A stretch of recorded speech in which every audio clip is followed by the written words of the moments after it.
All right, big dog.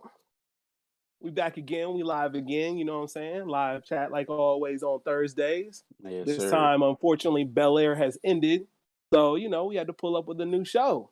So we got our Snowfall and we got Bel Air, Jesus Christ. And we got Moon Knight, episode 3 that we got to discuss. So between Snowfall episode 9 and Moon Knight, what do you think you want to discuss? Or maybe somebody in the chat wants to discuss Moon Knight first or Snowfall.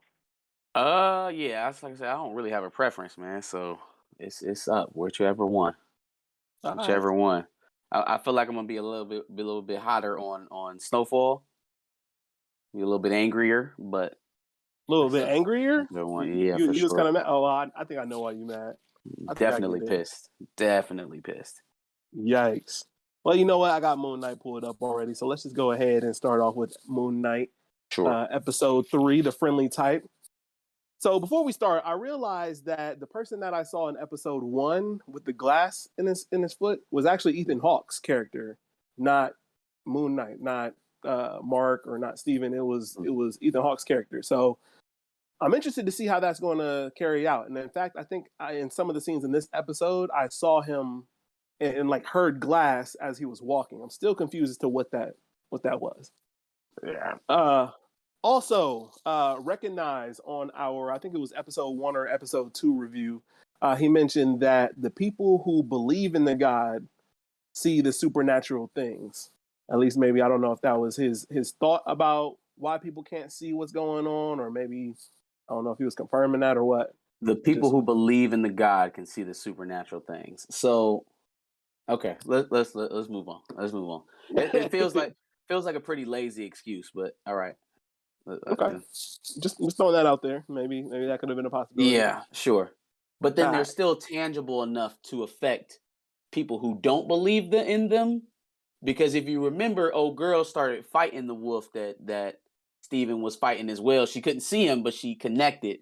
So they're tangible enough to attack a non-believer, but they just can't see them.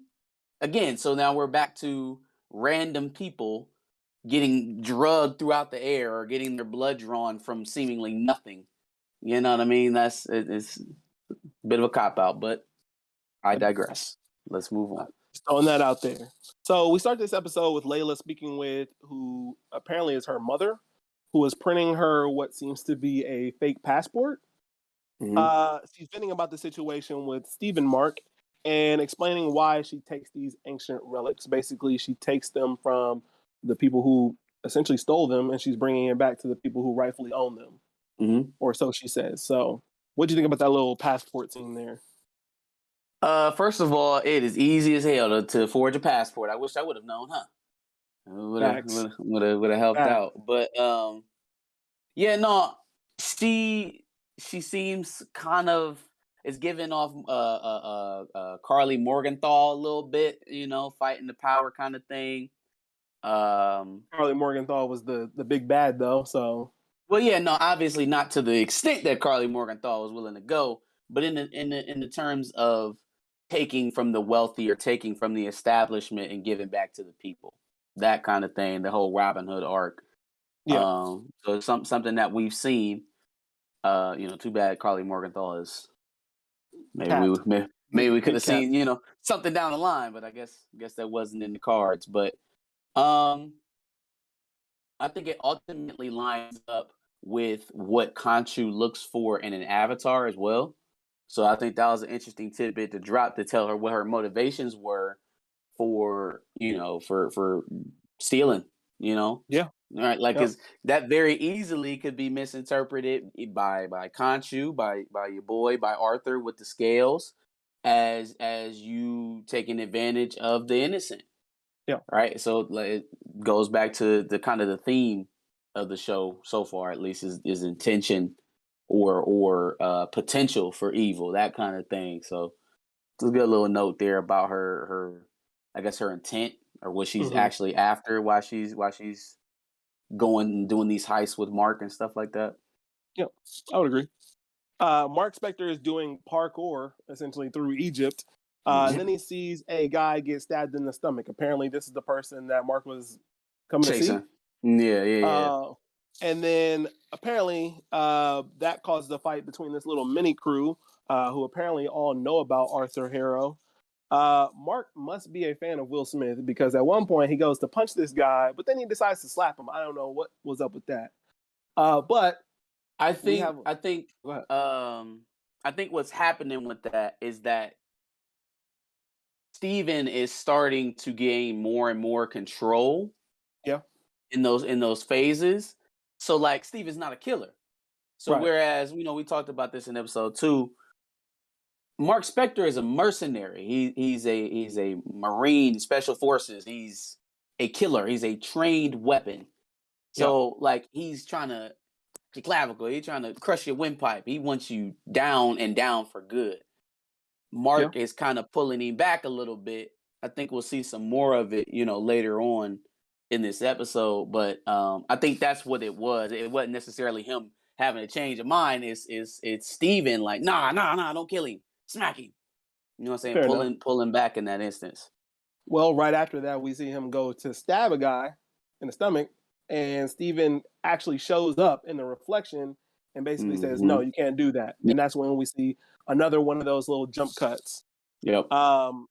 As that happens, they basically jump cut to him in a taxi cab. All of a sudden, So apparently, tired of that. Like we should have been done with this in episode 1, man. It's cheapening. It's cheapening the action. We only have 6 episodes, so why they feel that they have the birth to waste action like that, I don't get it. I really don't. It's one of my biggest criticisms of the show. I don't think that should have lasted past the first episode. We shouldn't still be doing that in the middle of the series, taking away valuable action that we could be seeing. It's not like you're overloaded with like it goes back to what we were saying. Like I want to see human fight scenes. I want to see a human being fight with his hands in his fist because he's an expert at fighting with his hands in his fist. So it doesn't have to be overly CGI. And it seems like the more and more they have the opportunity to show that, the more they're shying away from it, which is a little frustrating. at least in this case, we're seeing the action get somewhat continued, even if it is interrupted. So obviously, even through the jump cuts, he has to go back, find these guys again, and he starts fighting them I guess again. my thing is, even if that's the case, then what's the point? Yeah, no, I agree. If we're just gonna meet back up with those people, right? And we're never gonna see what happened prior to that. What's the point? Yeah. At this point, again, only a six episode. If this was 9-10 episodes, that's okay. Well, you're still easing us into it. Even though I think even in a 10 episode series, it would have gotten old fast. For sure. We don't need that level of hand holding. We get it now. Now we understand the concept. Let's start showing the changes in real time. That's my opinion on it. I would agree. Also, super convenient that apparently he meets up with these guys multiple times through these jump cuts. I think that's just hella convenient because honestly, as he's in a cab on his way to an airport, how convenient for him to actually see these guys walking out of a building, for example. A little nuts, I guess. Okay, so basically they meet up one last time on like this big cliff. And that's when Khonshu tells Mark to pick up the kid. Like there's a kid amongst these 3 guys, and he tells them, "Look, get the kid, get the information. Basically, hold him over the cliff." Well, Steven doesn't want any parts of that because obviously Steven is not trying to kill anybody. Right. But Mark ends up instead taking this kid to the cliff. The kid ends up saying, "Praise Amit," before he just unalives himself. Just offs himself, right? Yeah.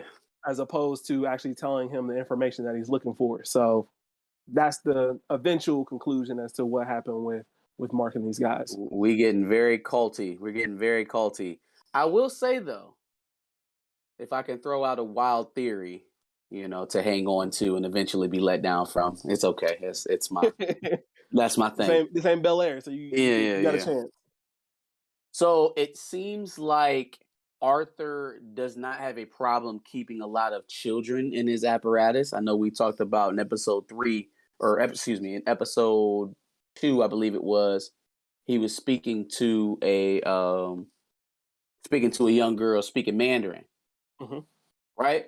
And even after we recorded that, I went back and I found out some more stuff on Storm that I wasn't previously hip to. Storm spent some time in Tokyo. Okay.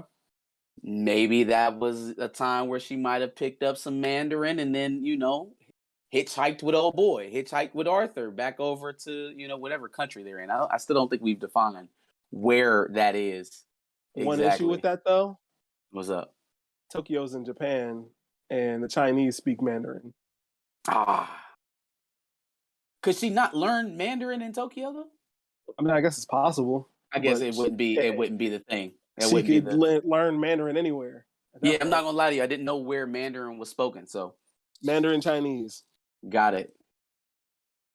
All right, so Khonshu doesn't want to speak to the gods about Ethan Hawke summoning Amit because he doesn't want to risk angering them. Obviously, he's already been, held away from them at this point. Like they don't want Mhm. really anything to do with him. However, he sends them a sign that they can't ignore, which is basically like some sort of eclipse. Which I guess Right. messing with the sky is a big no for the gods. Mhm. And so he sends them that sign. Eventually, Mark gets to meet with the gods. Any thoughts on any of that up to this point?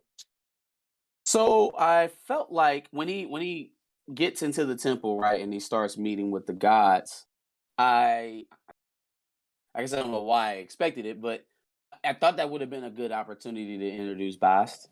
I mean, we're talking about Egyptian gods. We're at the tip of Africa. There's a deity, due south, in the heart of I Africa. would have thought it would happen, but I would have thought whatever. that would have been, especially because there was a black woman deity on Yeah, the God Council. I don't think did they say the names? Did they say like who she was?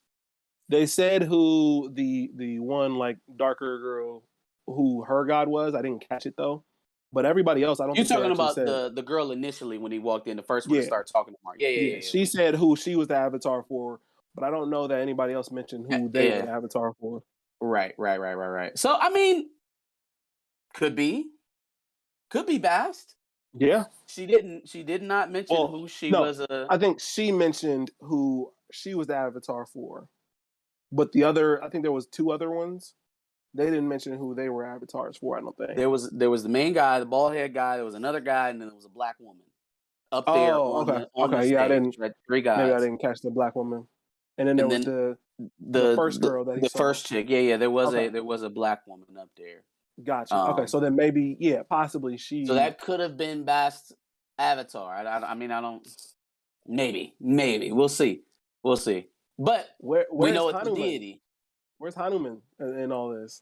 I don't Bass know, can show bro. up, but not I, Hanuman. I, I don't know, bro. First of all, according to Kaizuko and plenty others, the Anuman is not even the real deity. So we I guess we maybe they're trying to retcon and fix it before they destroy Okay, M'Baku's legacy. maybe, Who knows? Yeah, possibly. maybe they're trying to do some course correction before they make M'Baku Black Panther. Yeah, that's Um, maybe. We'll go with that. yeah. So the gods end up speaking with their avatars before gathering the Ennead. The last time Khonshu met with them, like I said, he was banished, so he plans on being there, but he doesn't really say how he's going to be there. And then lo and behold, he's actually speaking through Mark to the No, gods. no, what did you think? How did you think he was going to show up? He wasn't going to just walk up in there. Well, I figured he would just probably be there in secrecy. I didn't think he was actually going to literally Or maybe just talk to possess Mark. him, Yeah, like talk, something like like tell them that. this. Yeah. Yeah, but no, he literally possesses Mark as Khonshu. As Uh, everyone else in that room is being possessed as well.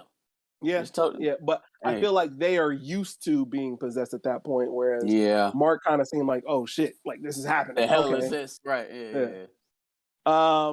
And so doing that, he accuses Ethan Hawke of attempting to release Amit, which then the gods literally summon Ethan Hawke, to which he says, look, your boy over here is nutso, and so you might want to look at him as opposed to me looking at, trying to release Amit.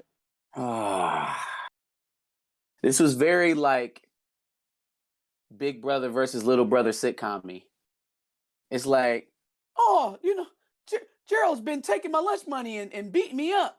And then you get them both in a room, and Gerald starts saying a whole bunch of irrelevant stuff that ain't got nothing to do with him beating up or stealing lunch money. But then it's so convoluted now that everybody in trouble. Facts. And now this one even worse. It's not everybody in trouble. Khonshu in trouble. Yeah. We're not even about to invest. We're not gonna go look. What you out there digging for, fam? What you digging? What are you looking for? Let me go talk to your parishioners. Are we gonna investigate at all? No, we just gonna have a conversation with both parties and then decide off of that. That's how we do it. You know, the ironic thing about this conversation is that they decide not to do anything with Ethan Hawke because he has not done anything.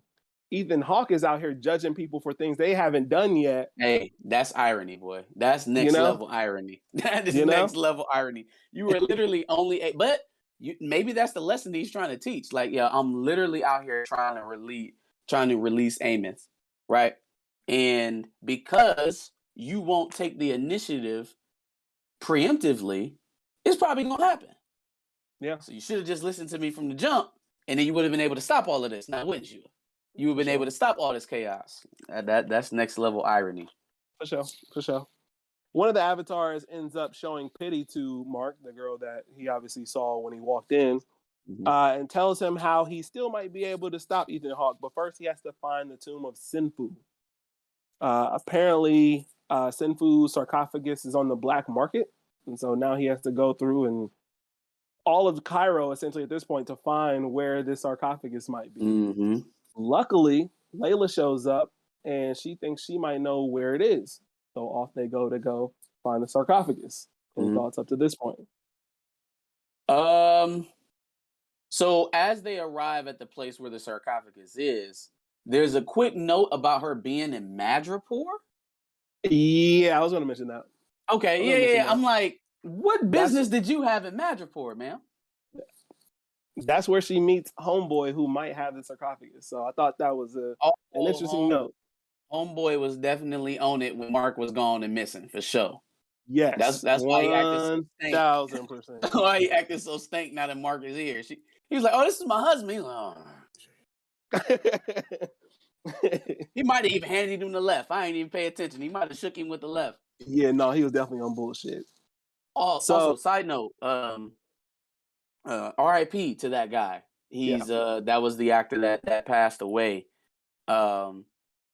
He got like a film credit for each of the episodes, but he's only been in episode 3. So it makes me feel like his role got dialed back a lot because of what happened. But yeah, man, just, rest in peace to guy for sure. For sure. Be interesting to see what they do with the role because he was definitely looked like he was, alive at the end of the skirmish. So yeah. Upon pulling up on Mogart, that's the character's name, they noticed that bro got shooters up here. And not only that, but they think that they might have been tailed by Ethan Hawke's people as well. And then they pull up and basically they try to look at the sarcophagus, try to see if they can't crack the code. Layla can't do it. So obviously she thinks that Steven might be the person for the job. Why is it so hard for him? I don't understand, bro. When you need to come out and fight people, you come out. When you need smart stuff done, how about let the smart guy handle it?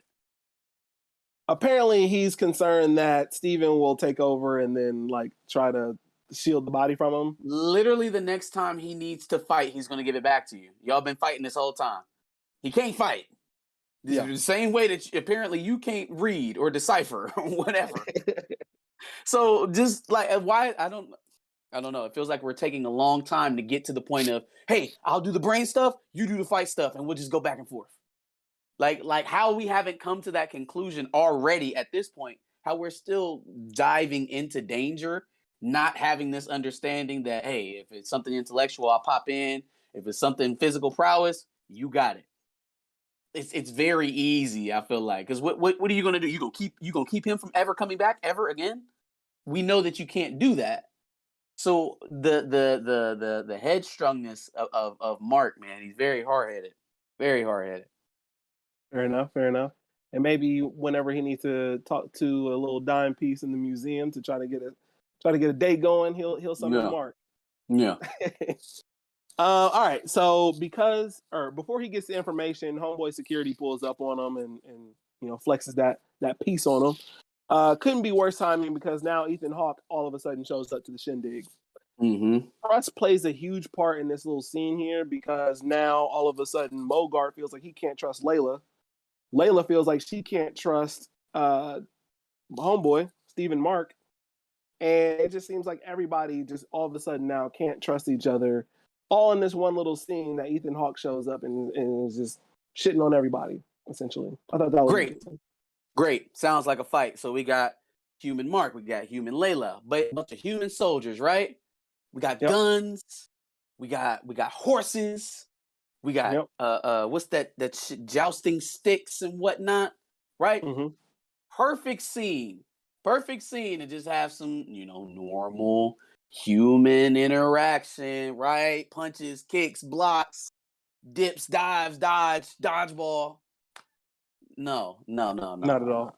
Nope. Not at all. It's not what we got. And this one actually was a little bit worse for me because I'm watching people get stabbed and there's no blood. Stabbed, shot, trampled. Like, I feel like even when they stabbed Mark in the hand, maybe I can go back and look and I'll double check. But I feel like even when they stabbed him in the hand, it was like, okay, I should see a splatter or something. No, there was none of that whatsoever. Stakes went through his chest multiple times and still nothing happened. And again, I get that he's still walking because he has the healing protection of the suit, right? But does that mean he doesn't bleed? Or the people that he stabs doesn't bleed? Layla gets into the fight over the sarcophagus with the black security guard and double stabs him in the chest. Yep. Nothing. Dry as hell. No, just dry. I'm like, now the only reason why I'm bringing this up is because the conversation that was being had when Moon Knight was coming out is that mold breaking, best MCU show, a definitive turn, a darker sider to the MCU. The action in this movie is no darker than what we saw in Loki or Falcon and Winter Soldier.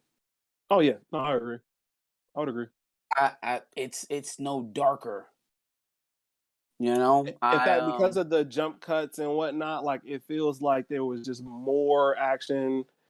At least in Falcon and the Winter Soldier, it felt like there was more action. It felt like there was just, I don't know. It felt like it was. I can't think of the word for it, but I will give you that the fight scenes with Sam Wilson were a little bit more enjoyable.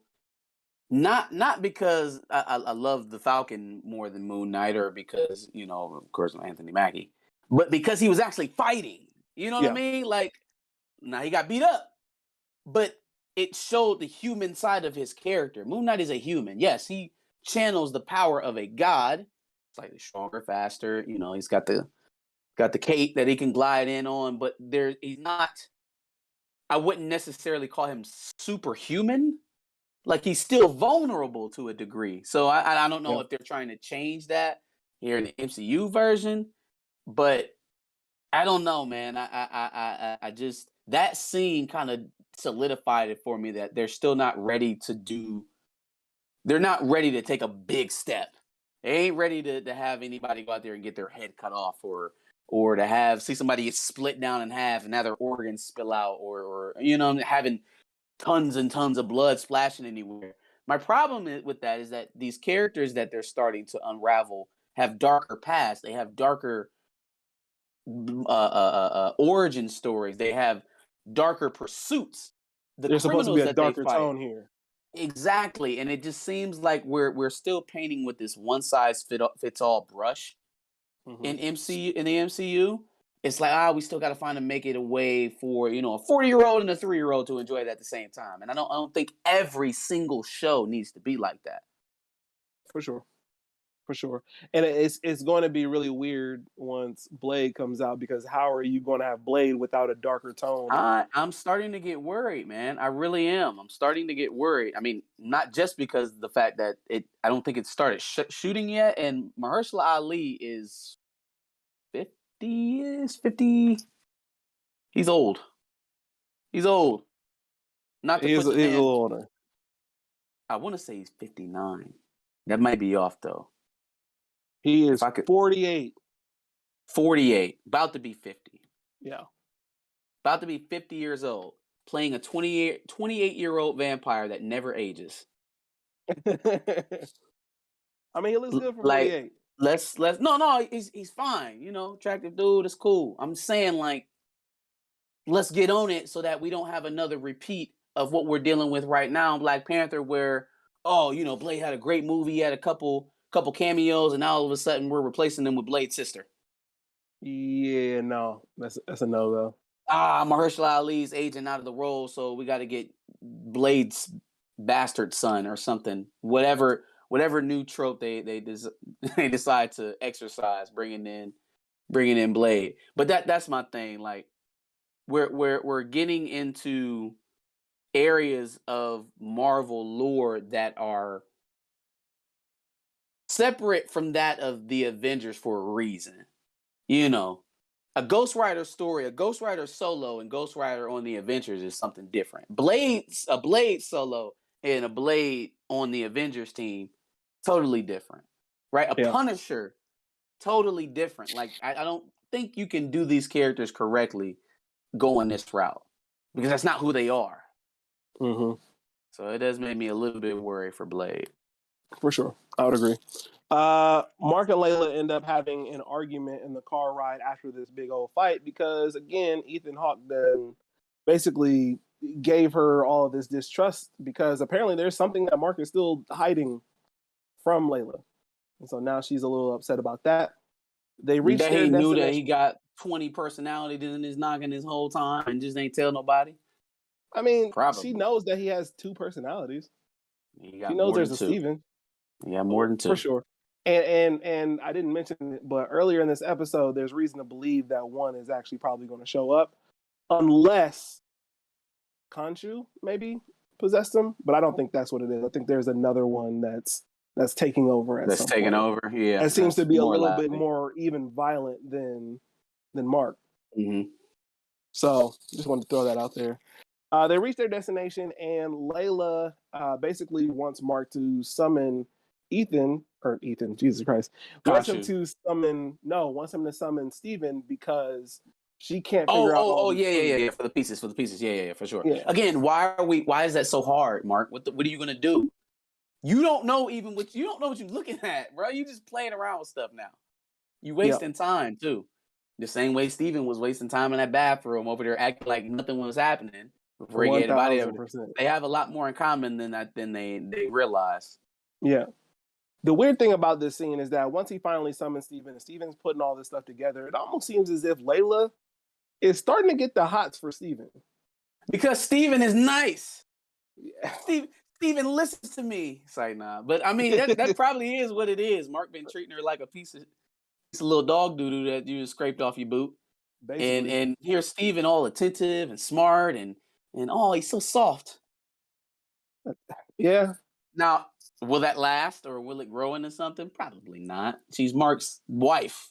So that would get pretty weird. All she got to do is rip up the divorce papers and he starts saying Steven. Well, he really don't have to. Yeah, I was about to say she really don't even have to do nothing with them divorce papers. Yeah. It may make her a little bit more amenable to his situation. Yeah. So if that was the reason why he left her, maybe it helps that she likes Steven, you know? Yeah, I can see that. Khonshu helps Steven and Layla find the constellation that they need. Khonshu tells Steven that when they imprison me, make sure Mark comes back to free me. Once they find the constellation, Khonshu is entombed in stone by the gods. Any thoughts on that little scene where he's moving the sky to try to find this constellation? To find the constellation, yeah. Just very weird. Powerful enough to reverse the constellations back thousands of years to match what it looked like on a certain night. Not powerful enough to resist being drawn into a statue in an ancient temple.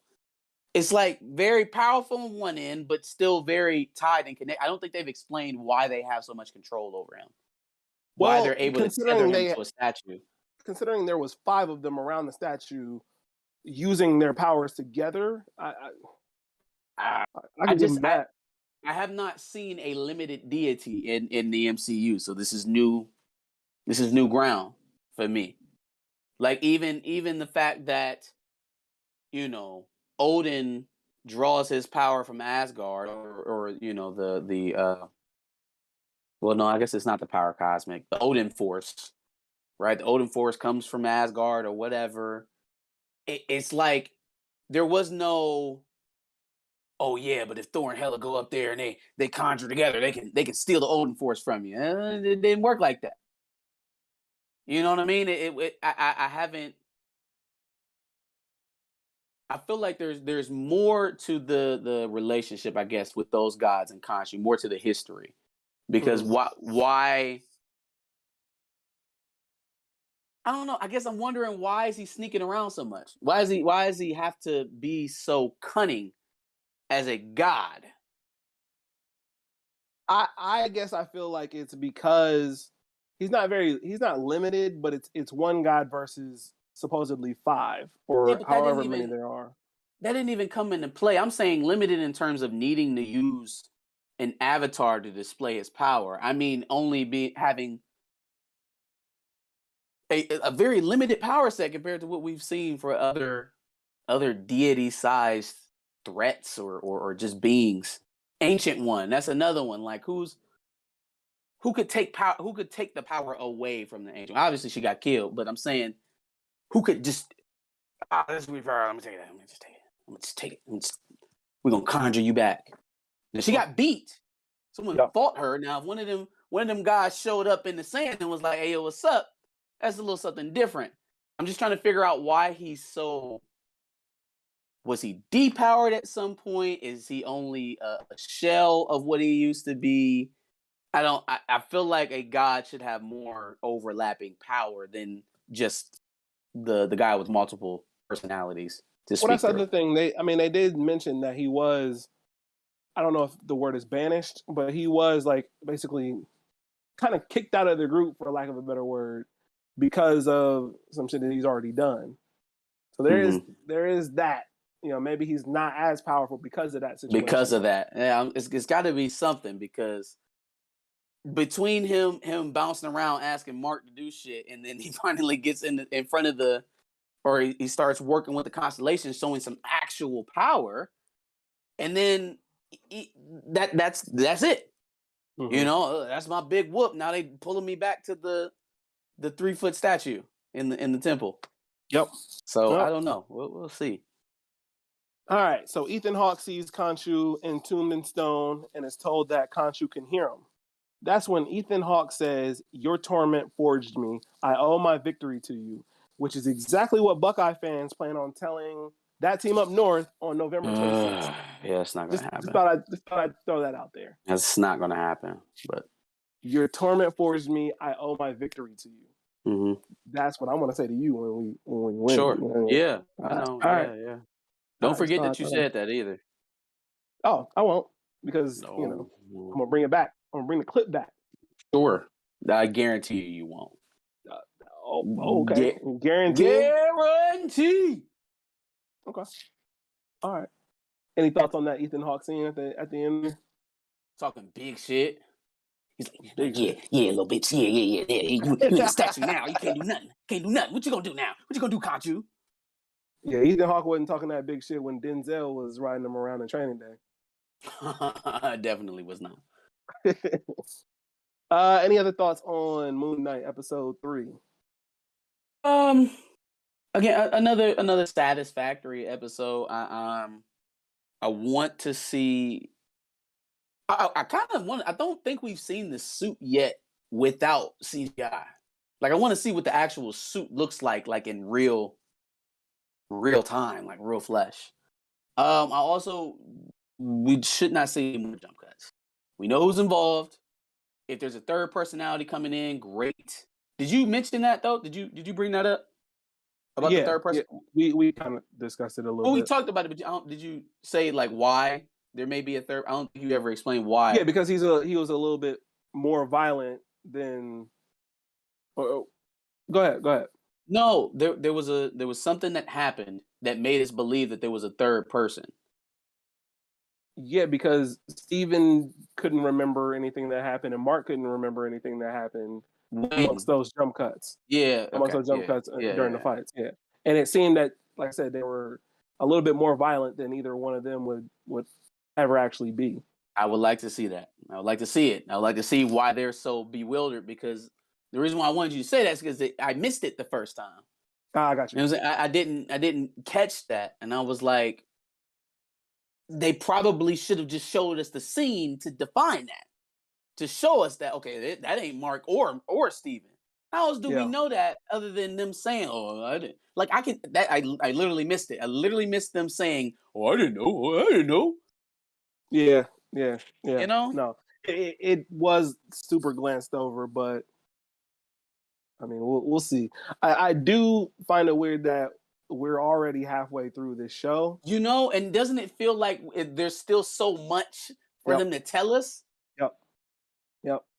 Like, you're going to show yet another personality, and then we still got to wrap this whole thing up. And we've seen I still don't know Homeboy that for much about only one Khonshu. episode. Yeah, I don't know Yeah, when Khonshu first inhabited Mark. We Mogart's haven't only been here seen for one episode. one episode, and he's probably about to be done. Haven't seen anything in terms of backstory with Khonshu and Arthur. There's so much to hit on. Plus, you got gods running around all over the place. So there's so much to flesh out. And I felt like wasting time with jump cut scenes, we probably shouldn't have done that into the third episode. I would agree. For sure. Any other thoughts on this episode? It seems the chat is non-existent today, even though we've got a few people in here. This the first week of Moon Knight. You get some time to build it up. All right. So then, in that case, you want to get on to Snowfall episode 9? For sure. All right. Snowfall episode 9, Departures. We open with the scene from the hit on Kane. Buckley is explaining to his superior essentially what happened, but he's capping all over the place. He does show a little bit of remorse, it seems like, in his face right after it happens, like right after he shoots bro. And then the superior explains that Kane is apparently going to make it. He didn't show no damn remorse. He heard that his partner got shot, and he didn't finish the job with his emotional ass. Yeah. Is that what it was? I saw his face, Kane down. He hit him twice. And he once in the back, one in the shoulder. He fell down. He walked over top of him, and he was like, and that's when I heard it. And then they jumped back to show his own boy got shot. Hey, listen, man. And this is a PSA for all characters involved in Snowfall and Power. If you sign up to get some money to go kill somebody and you end up dead, that's the game. Yeah. That's the game. If you go ride out with somebody to go shoot somebody's shit up, right? And y'all get hit back and somebody drop, that's the game. I'm so confused. You was getting paid for this, bro. This was the job. This was it. You knew what you was risking. This whole thing of coming back and be like, oh no, my boy got shot and was he bulletproof? Nope. And you got paid a hell of a lot to deal with this. So you a quarter M.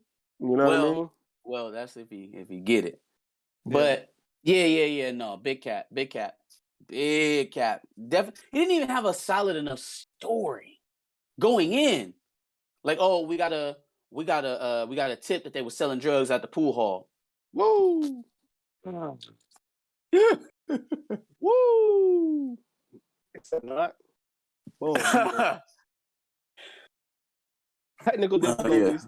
No, yeah, you close now, boy. You up in there. Right. Damn, you threw me off. I don't know where the hell we at. All right, we'll move on. No. We're not moving on. Hold on. Wait. We didn't have a good enough story. He didn't have a good enough story. Boom. So we heard somebody was selling coke out of the pool hall, right? Where's the coke? We showed up and they just started shooting using an unmarked car wearing a fucking jean jacket. Y'all got out the car and they started shooting at y'all? Y'all in a bunch of unmarked cars. No uniform officers. Y'all got out of the car and they just start shooting at y'all. Okay. So I got nothing for that. that's 2 notches on the bullshit meter. Right? Yep. Not to mention that it was about, what did you say, about 5 or 6 of them there? Yeah. Yep. One car. It's one car, yo. Why you ain't call for backup? Why didn't you call for backup? Because he was on some bullshit. Yeah, bro. All of this smells shitty. You could have at least thrown some coke in the pool hall to make it look good. Yeah, no, he didn't have the foresight to do that Nothing because he's an added idiot. up. Nothing added up, and then it didn't make it no better that your homeboy got bedded real fast. So Yeah. yes, and I knew it was going to turn out like that. I knew it.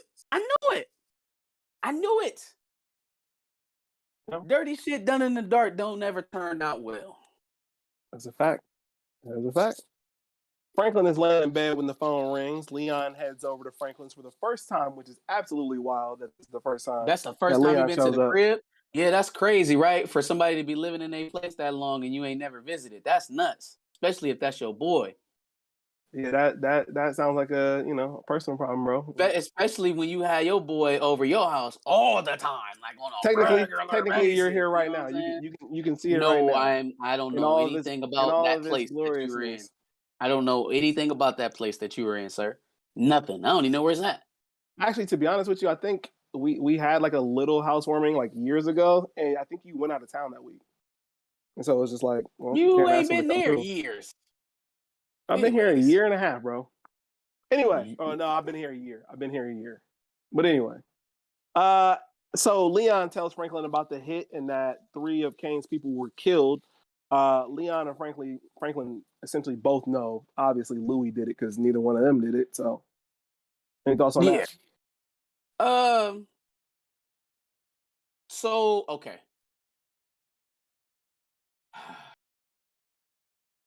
I get what Franklin's trying to do.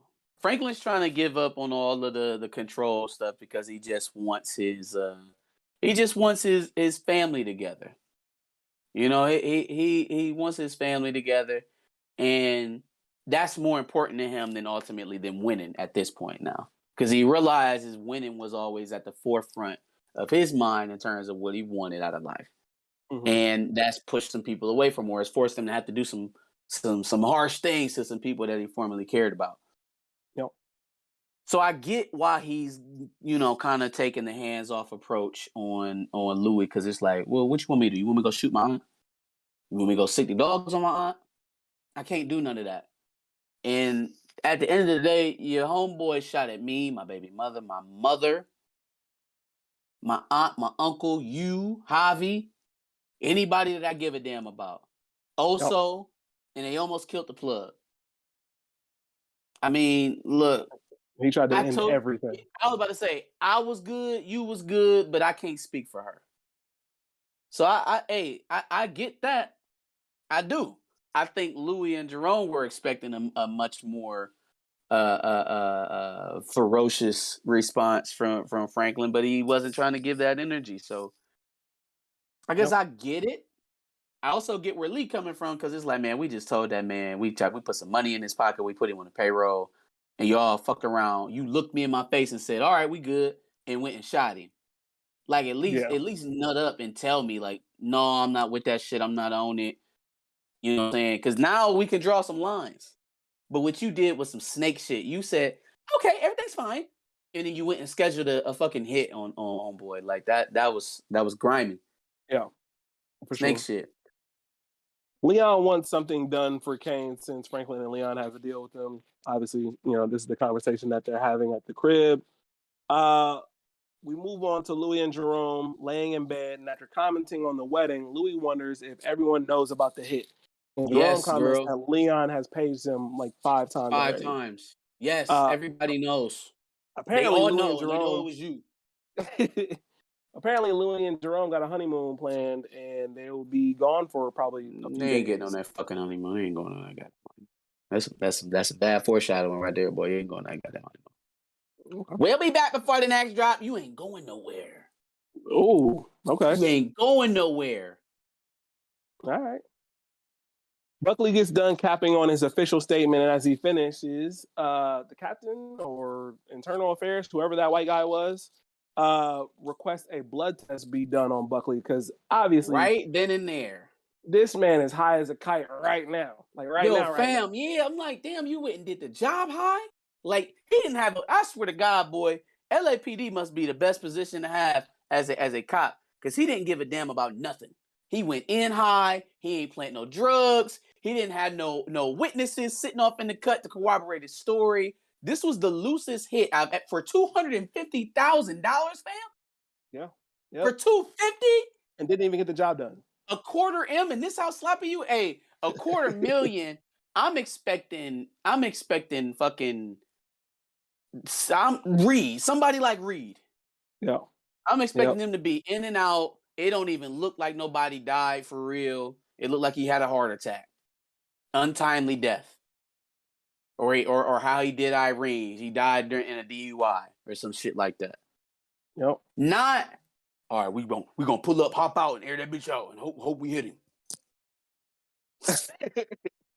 Like, buddy. Yeah. And then it was just all so bad. It was so bad when she walked in there with that kid. He knew it was over. He kept looking back to his Sarge. Started you gonna let him do this to me? Started saying everybody's racist in there and shit. Like, no, not in this case. He had LAPD is racist. LAPD is racist, but not that right. Not right now. Not right now. He had to play that card. He had to because he was on his wits end. He was like, man, don't nothing else work. I need to play the black card right the hell now. Let's see how scared of it he actually is. Yep. So he went the wrong way though. He talking about the wrong stuff. I'd have been in there like, hey, look. Now you know I'm dirty, right? Now how many more do you think that I know of? Now you gonna fire me?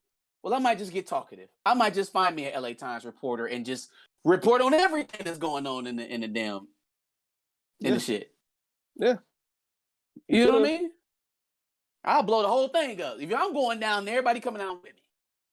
But we already know he's not that smart, so. Clearly not that brat. Because an officer got killed in a sting, Big Dog wants to suspend Buckley until everything comes back from the investigation, which, come on now. The investigation is not going to go his way. Over. You lost your job. Let's just go ahead and say that now. Veronique explains that she agrees with what Louie did and then expresses concern over the chocolate at the wedding, since obviously, she could have potentially eaten that chocolate. Hey, listen, man, I am about to lose my shit on Veronique. You agree with what she did? Yep. You agree? She understands. You understand? Okay. You know what it would have been a good time to tell me that you agree with Louie? Before I went down there and made that deal to start putting money in this man's pocket, if y'all wanted him dead, if everybody agreed that dead was the way to go, maybe y'all should have gave that. The only one that said something was Louie. Yep. Everybody else was fine with the plan. Now you come back saying, well, I think that was a good idea by Louie to go behind your back and kill one of your employees properly with the highest cop in all of LA. I think that was a great idea. Almost as good as idea as me going to meet with the man the day before in front of tons of witnesses. Yep. Because all of that is smart, right? No. Jesus. So then Franklin asks if V wants to leave town so that he can clear his head, which, by the way, I completely forgot that that Franklin was a pilot. I completely forgot about that. Yeah, man. My boy got his wings. He be up out. So Sissy meets up with the Cuban Connect. After commenting on the fact that he shaved his beard, Homeboy tries to persuade Sissy that if she doesn't help him, the CIA will eventually kill Franklin when it's all said and done. He then explains that he's got information on both Avi and Oso. I hope it ain't nothing that could put him away, man. But, I mean, I don't think they're aiming for a law enforcement kind of thing. I think they want blood. Oso is more likely to get off than Javi. Well, no, because Javi's sending the guns. Mm-hmm. Javi is sending the weapons, so they need him gone too. This is unfortunate, man. This is unfortunate. I hate to see the way that this might play out because I get where Sissy's coming from, but this is too much. It's too Yeah, much. You bleeding into to other people's businesses and their lives. They have nothing to do with that, yeah, right? yeah, Like Javi can't fuck Reed can't fuck Javi the way that he could fuck Franklin. yeah. He can't. There's only one person that can move them guns the way that he can. It's Javi. So the only one that has the access to the weapons. That's a break in the chain if he loses Javi. He can find another drug dealer. He found another drug dealer. He got Louie. So I don't know, man. I don't know. I see what she's doing, and she did say to bro, like, look, man, you haven't shown me that you are able to do anything since you've been here. You haven't shown me nothing. You over here asking me for incriminating evidence on Franklin, and you haven't shown me that you're going to be able to follow up on any of this to get homeboy out of here, which is what I wanted in the first place. I still don't understand why we talking to Sandinistas when only thing you wanted was Reed dead. Hey Franklin, can you send me $50,000? Thank you. Hello, Mr. Contract Killer. Here's what I would like you to do, and here's what I would like you to do it to, or who I would like you to do it to. Yeah. It But don't cost all this that she paying. It don't. It really do not. It for damn sure don't cost $250,000. Let alone all this shit that Sissy putting into it. but do you think the $50,000 hitman can get the drop on a CIA agent? Why would he be looking for him? Why would he even have it? You see how lax they was in the first place to get hit by Kane, nigga who just got out of jail. Sure. Yep. So some random hitman from God knows where whose literal job is to not be seen until it's time. Yeah. He's not looking for him. So Right. why she had to go this deep to get Reed killed? Hey man, it's a lot of young and dumbs that would have did it for a stack. And you are risking your son's livelihood and a lot of other people's livelihood to get Teddy killed. If I'm not mistaken, he mentions when he met her in this little conversation. So at the point where they met, she was probably frantic and not fully thinking out what was happening anyway. So And there probably was some manipulation involved with that, right? Like she's vulnerable. She had just lost Alton. She's alone.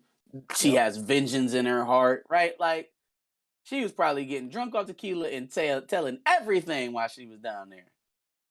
And then he probably worked his way into that. Like he was dealing with a broken woman. Yeah. Yeah. We then see Teddy and Parisa pull up on Avi. Teddy needs to triple the amount. Oh shit. Teddy needs to triple the amount of guns to the Sandinistas in 60 days. Avi wants to know when the war ends, that the gun running ends. He basically wants to make sure that like when everything is all said and done, like I'm done. I'm good here, right? No, he said, I hope it doesn't end. Is that what He said, I hope when this war ends, the train doesn't stop because Avi wants to keep making money. That's what he does. I thought he was trying to be out. No, because then Reed responds back to him and says, you think that I won't have another war spinning around somewhere? I won't be in the corner spinning up another war. That was the next thing he said to him.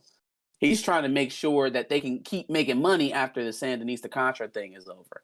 Because that triple of guns was supposed to be the final push. Yeah. You know, I love how Reed is like, he's literally talking like he's some general, some war general. Like he's the one calling the shots. He's making these decisions. He's telling where to put this, where to send this, where to go. Like he's not an employee like everybody else. Yeah. Parissa got him hyped up like this was his plan all along. And he about to get a fucking Congressional Medal of Honor or some shit when all this shit is said and done. Parissa boy, you gonna end up in a. Got him hyped up. Yeah, you're right. He been partying. Coke. He been partying. You know. Leon heads to the hospital to check on Kane. The bullet hit Kane's spine, and apparently he's not going to be able to walk again, but he might live. Kane's homeboy asks Leon if he knows anything about it or if it's just cops being cops, but we don't see his answer right away. Yep.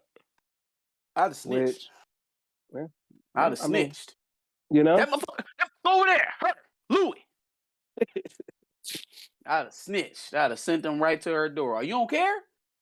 Oh, I don't even get a phone call to know it's going to happen. Better have a knock at your door. I mean, there's really no reason that he had a good reason that he had to keep Louie alive in this case. She just fucked up a lot of business, and Kane's probably going to want retaliation. So, and I don't want to deal with that shit. Don't bring that shit over here to the projects. I didn't do that shit. That wasn't me. Yeah. Head on over to that club over there and air that bitch out. Go ahead. Do what you got to do. For sure. Do what you got to do. Because I didn't co-sign this. I didn't want this. I tried to put some bread in your pocket so we could squash all of this. And she took it upon herself. So she big dog now. She done undercut us on the plug. You go do what you got to do with her. Yeah. We about to be up anyways. Leon trying to get out to Africa. Well, we'll see what's getting ready to happen with Franklin. Ain't nobody messing with this no more except for Louie. No one wants to do this for life except for Louie. Yep. Not even Jerome wants to be involved with this stuff no more than they already are. But she keep growing, keep getting bigger, keep getting themselves more drenched in it. She's not listening to nobody except for the voices in her head. Yeah. So Jerome is crying out for help. He's telling you, like, I want to change my life. I want to do something positive. I know what we can do. We can buy more coke from Reed directly. And then we can hire more corrupt cops to work for us. Is that what you mean? Is that what you meant? Clearly, that's clearly what you meant. Yeah. Buckley goes to see his kids, which, wow, fam. If they matter that much, I feel like we would have probably heard just an inchling that you had kids. You had kids at all. No, he knows. He's probably seen this play out before with other cops, and he's like, man, I already know where this is about to go. Let me go try to go get in good with the missus and my kids, because it's about to. But he's also when you're also high as fuck. He's high off his ass. He's losing his shit. Like, it gets worse. So if you thought this was bad, it gets worse. But yeah, eyes bloodshot, snot nose running. That probably ain't the best scene for your kids. No, not at all. We see Louie hit her stash while loading a bunch of cash in her bag while getting paid from somebody. Leon pulls up to confront Louie, and she explains that because she is a black woman, she has to deal with extra bullshit, and she knows that the money is only going to placate Kane for a while before he wants that closure again for Kev. Leon explains that Kane's crew will eventually find out what happened, and he hopes Louie is ready for when that happens. That's a cop-out. That's a shitty excuse. It didn't make me feel no better about the situation because you didn't have to do it the way you did it. Yeah. You want people to respect you, look them in their face and tell them what the fuck you mean. Don't nobody respect lying and conniving and doing shit in the dark. No, nobody respect that. People respect power. Power is, I'm going to tell you what I'm going to do and I'm going to do it. Period. No ifs and buts about it. Not. Oh yeah, no, I'm fine. I'm fine. I'm not fine. I'm about to snake you. Oh no, we good. We family. We not family. I'm snaking you. That's snake shit. That's rat shit. Yeah. That's bullshit. Yep. So that whole speech about her needing to project strength and all this other stuff, niggas gonna walk over her.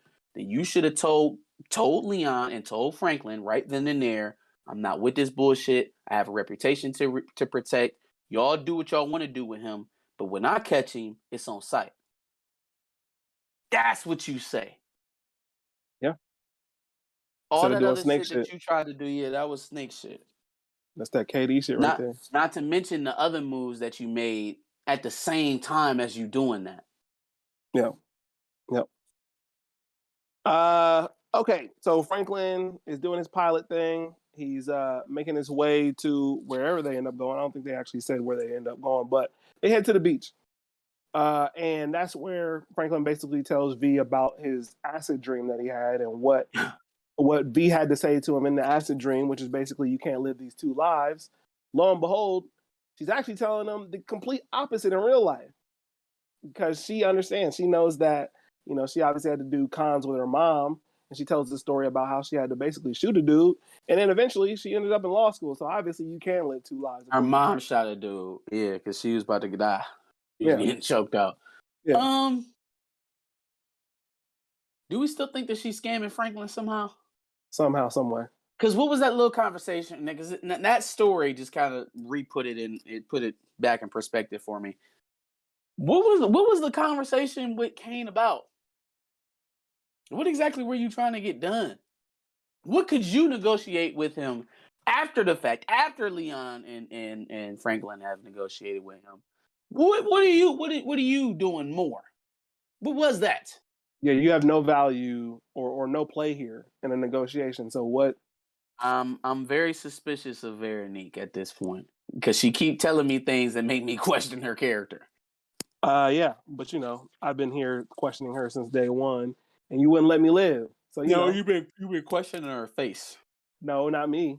You've been questioning the space in between her eyeballs. Is what you've been questioning. Oh, wow, I don't think I ever said that. And so that's you putting words in my mouth because you felt the same way. Nope, you said it.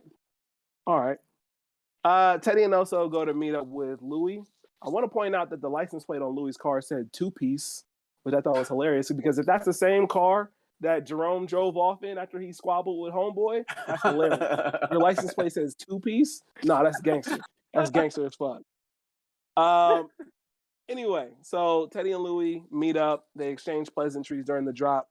And that is until Teddy lets Louie know that she can't bring any kind of security to the drop because, thanks to Franklin. Dummy. That's not going to fly in dummy. So remember early on in this season where Louie was pressing Reed about Alton, or no, Louie was pressing Saint to talk to Reed about Alton to find out what happened to Alton. Yeah. Remember at the dinner when Sissy was talking about Alton and Louie just had to make Saint acknowledge it. And so you finally get in front of Reed by yourself and you ain't got nothing but fucking cheek to cheek grin and giggles and jokes and laughter. So let me understand this. It's okay for you to placate and kiss the ring, right?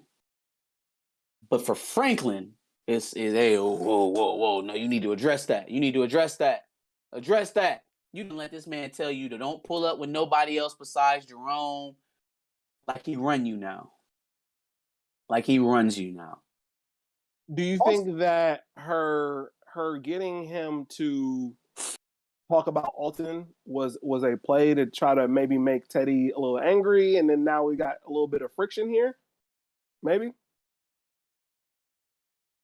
Well, she didn't mention Alton. What do you mean? Are you saying her pressing Saint to mention Alton was trying to create friction between them? Possibly. Possibly. I Here's my question with Louie. If you are 90% of Franklin's customer base and you stop buying from Franklin and you start buying directly from Reed, is Reed the type of guy who wants to have former disgruntled employees just walking around free outside of the business? Does he strike you as that kind of guy? Mind you, he made a deal with Franklin's father that he could live out his days in Cuba, and he promptly followed him down there to murder him. Yeah. So does it strike you, or do you believe that Reed is just going to let Franklin live if he starts selling to you? No. And you don't give a good goddamn. You don't care. You don't give a fuck. You don't care. You don't give a damn. And I know she's smart enough to see. She got to be smart enough to see that. Judging on some of the moves that we've seen her make, I don't know, dog. I don't think she's foolish about people's ill will or their intent. She knows Teddy don't fuck with her. No. He don't like you for real in real life. She know that. He just trying to find the most obedient black person to move this coat. Yep. Rock B 922 says Louis didn't want to be under a man. Well, at least a black man anyway. Basically hinting at obviously Teddy's white, so she was cool with that, but she don't want to be under her own nephew, which is nuts. Yeah, again, it's more confusion. Like, oh, okay, I couldn't take orders from Franklin, but I'm gonna let Reed tell me that I can't even have security at my drops. Right. Like, I don't know, man. Read your dad's comment. No, absolutely not. We'll save it for the end. We'll save it for the end. How about that? All right. So Oso seems to not fuck with the fact that Teddy is selling to both Franklin and Louis, and thinks that something will probably come of it. And Teddy is super dismissive of it, which is a little nuts. No, Teddy's high and he's not paying attention because he's too worried about his new girlfriend. You know, he don't have a care in the world. Oso is like, fuck is going on here? You know what I'm saying? What's going on? This is not right. Yeah. You know what's not right. Yeah. Reed ultimately does not care if he has to remove Franklin. I think he's been thinking about removing Franklin for a while now. Especially after that call. Not even before the call. Even before the call. But I mean the call when he started recording Franklin, that was the first step to getting him out the way. Because he couldn't trust him, right? Or at least from Reed's perspective, he didn't want to trust him. Probably because of what he did to his father. Yeah. But I think the call made it a little bit more real, like, oh, you want the smoke, like it's about to happen. Yeah, but even with that, he's still prepared to sell to him. He's still trying to keep him within the fold. I don't think that was that stiff of a change. I think he accepted that he was eventually going to have to kill Franklin a long time ago. And we're just kind of seeing it play out now. Buckley, already high as shit, went to a corner to get some crack rock and then robbed him of the drugs by holding a nigga hostage. Bruh. First of all, everybody on the stoop is sweet. Everybody. Every last person on the stoop is sweet as sugar. Yeah. Sweet. Yeah. You think that the kid he took hostage, you think he's done with the gang at this point now? Hell yeah, he went home and cried to his mom, bro. He's done. He's never selling drugs ever again. Again. And ain't none of his homeboys jump at all. Y'all ain't do nothing. At all. None of them. Bro. First of all, it's like 7 of y'all, bro. He got 6 shots in that little pistol. What the fuck? Come on, man. Oh man, nah. They were definitely pussy on that. But 7 of y'all, everybody got a gun. Where the Uzis at? Where the extended clips? This nigga pulled out a revolver. He pulled out a revolver. Oh my God. Leon talks to Wanda about what he said to her at the wedding, about leaving the country with her. She hesitates and then eventually opens up to the fact that she still loves Leon. Leon tells her that she's the first girl he ever loved and that they should go on the trip and see if they can rekindle the flame. Why? You got to take me to Africa because you can't be with me here because of all the shit I did when I was high? Yes. Yes. Exactly. Do you want to go? Exactly, Wanda.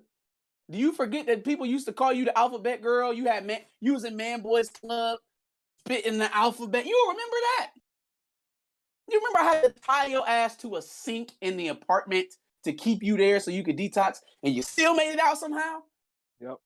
Yes, Wanda, we need to move so we can be together. Absolutely.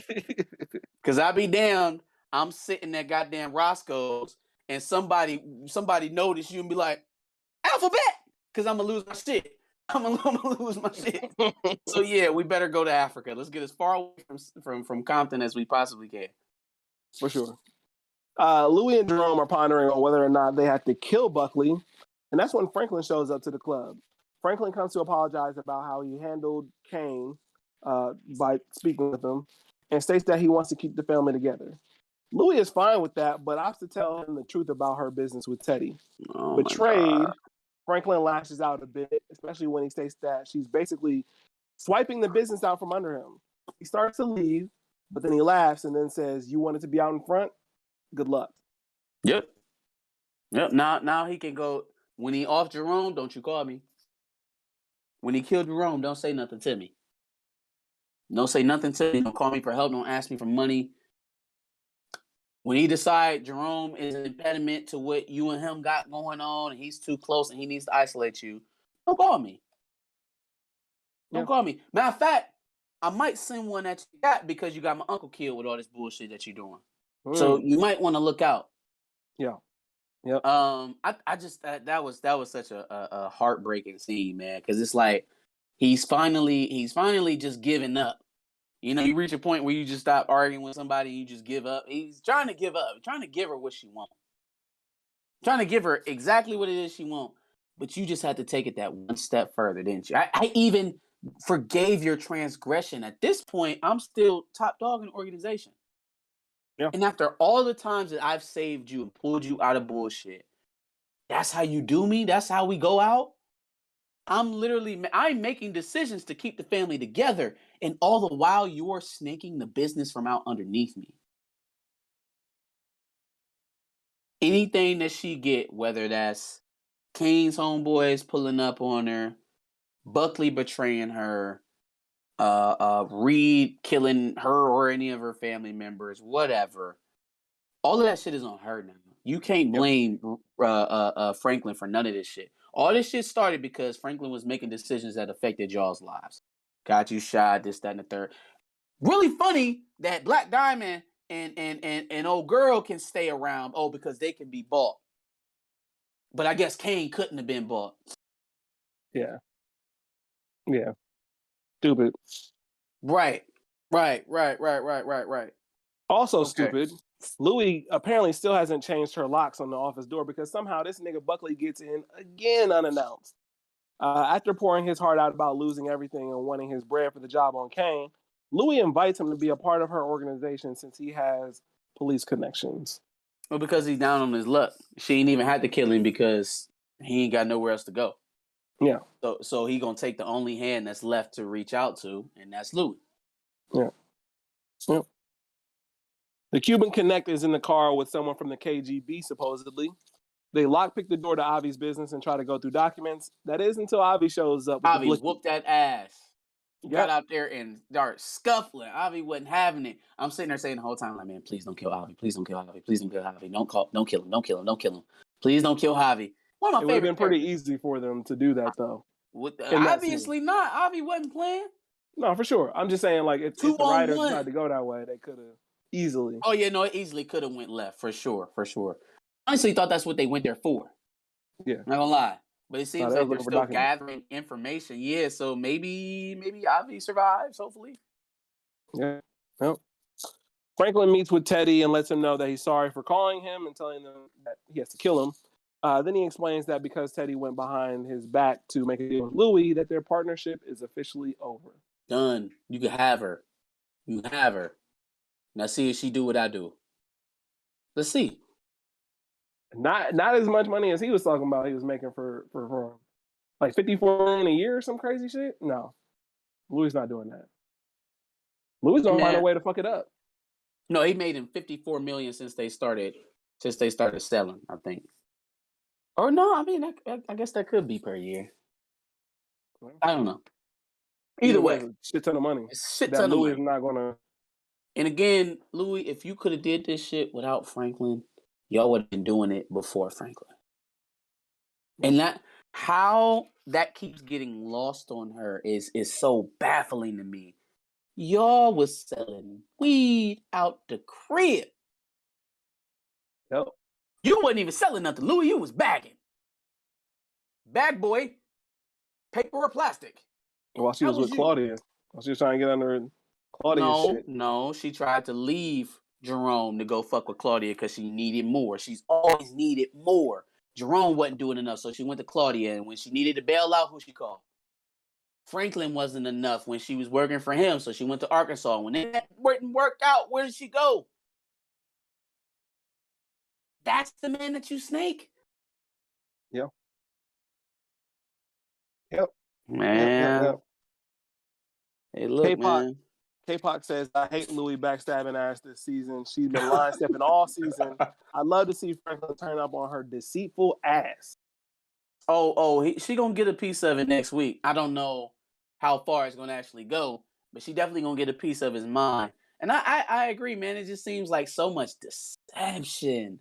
You know who was right? Man boy. He Yeah. told him, he was like, man, you about to watch everybody around you betray you.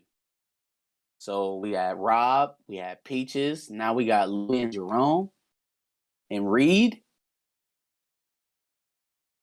He told him straight up, man, you gonna watch Is he technically? Sissy, yeah.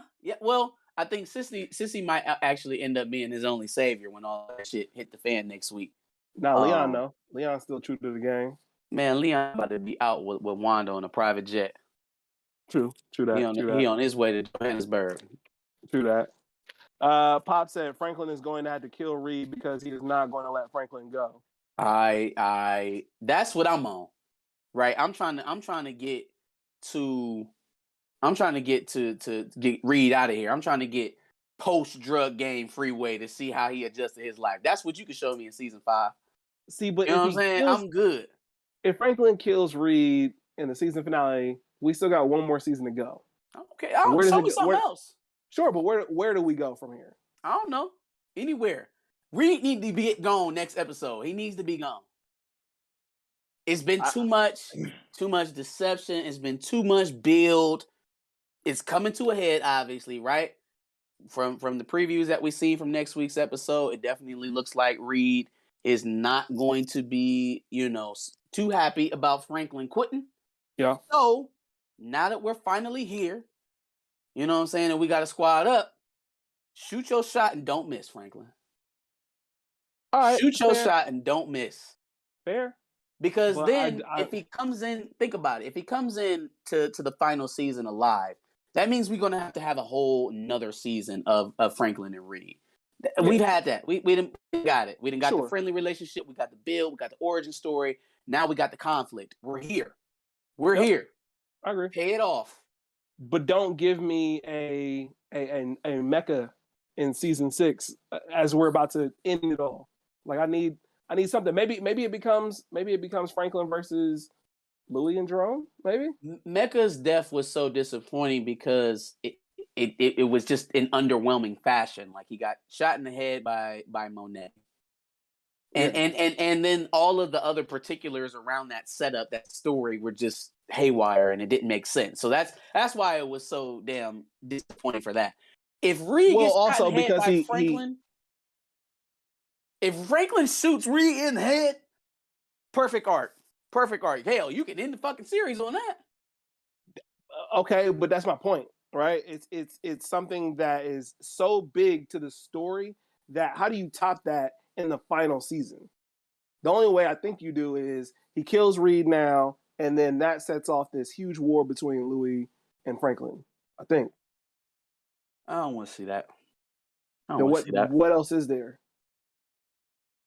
Because what, you gonna fight me over Reed? You gonna try to kill me over Reed? But if he kills Reed, he ends her business. No, go fuck with them Colombians that you said you was gonna fuck with. Also, per the preview, right? Louie looked Franklin straight in his face and say, "This is not my problem." Okay, well then your lack of a plug is not my problem either. Okay, so where do we? Since we're no longer in business, your lack of a plug is no longer my problem. Yeah. I don't think Louie and Saint is going to be a conflict next season because I don't think Louie making out this season either. Okay, but then where do we go for the final season? I don't know, man. They're gonna have to come up with something. I have no idea. They have to come up with. I mean, there's more story to be told. Yeah. If you need it, call your boys. I'm pretty sure he'll come on set and give you something to finish it out with. But bigger than killing the CIA agent. Well, okay. So if he kills the CIA agent, is he gonna have to go on a run? That could be season 5. Possibly. Maybe. Because Parissa still knows about him, right? She ain't no hoe. She ain't gonna just give it up. She just found her very weird lover.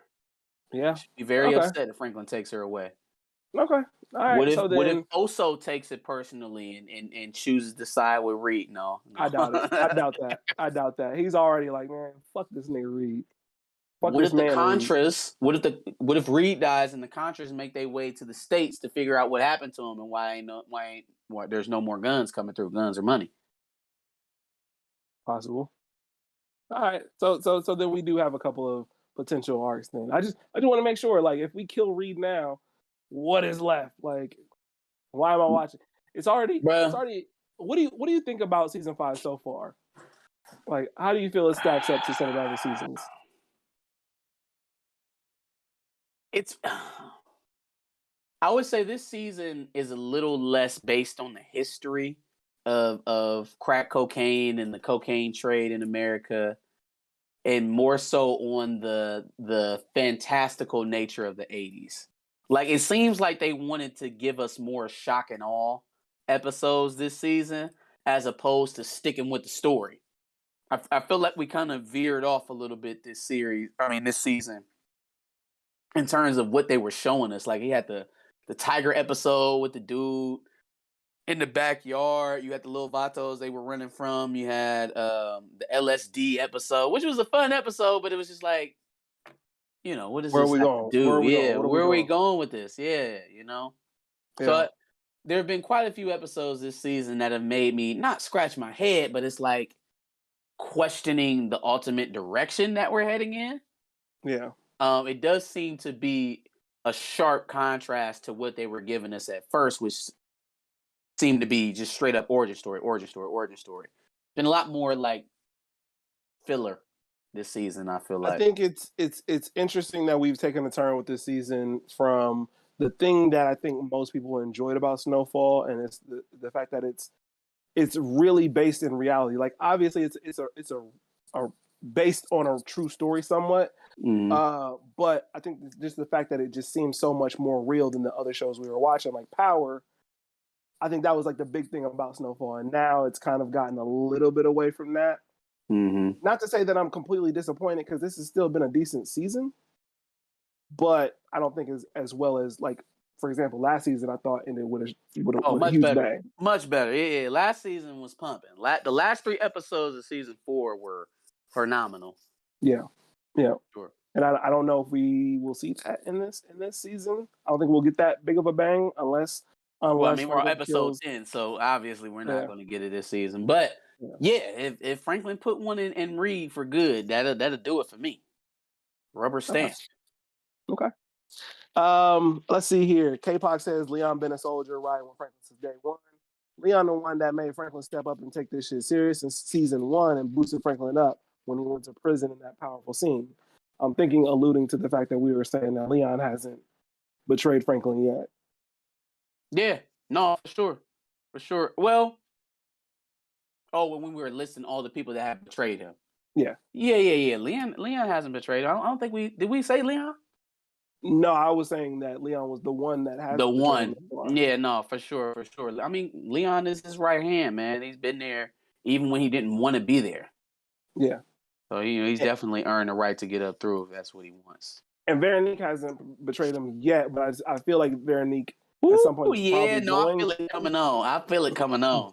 Yeah. And you just talk about your scamming too much for me not to question you. Like, right. You talk right. about you scamming niggas way too much for me not to look at you. A little sideways. People don't even be bringing it up. She just brings it up out of nowhere. Like, She be like, this one time, yeah, I'll be scamming. Like, watch your ass. Don't Right. per purse out. Facts. Last comment, it looks like my dad said Reed has the dirt on Franklin's legitimate business, and if he kills Reed, he still goes to jail because his business unravels. Does he go to jail because his business unravels? Like, what would be? I don't see how he could do that though to Franklin without it leading back to him. Yeah. Okay, let's unravel. Let's take the money out. Okay, where did this money come from? Okay, you've been laundering from here. All right, we got a bunch of cash. Where did the cash come from? Okay, you've been selling coke. Okay, cool. Where are you getting the coke?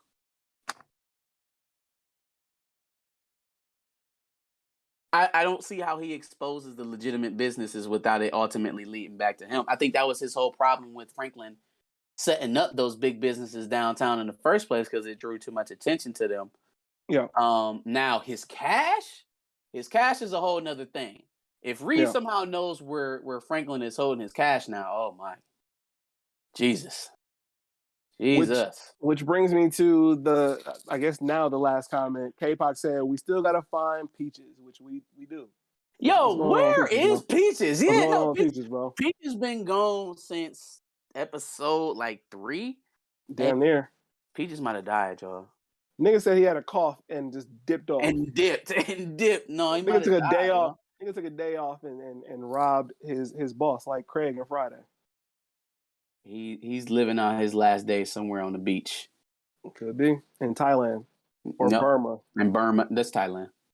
Oh, is it? Well, anyway, anything else that we need to discuss? Snowfall, Moon Knight. So last episode of Snowfall next week, finale. Definitely hyped for that. Moon Knight next week, episode 4. That's usually a place where you start getting the bigger reveals if there's going to be a big reveal in the series. So we'll look for that. Then episode 4 and 5, coming up. We'll see some big stuff, hopefully.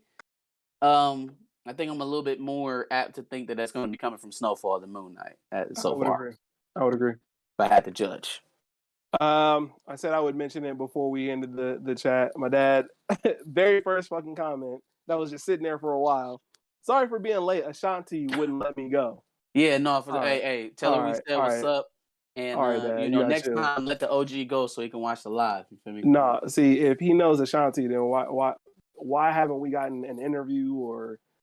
Cause that's private, bro. Why would he just see? That's not player. See, your dad understand. You don't get it. You don't understand. You trying to blow a spot up. Oh, dad, let me get an interview. Nah, bro, just let him.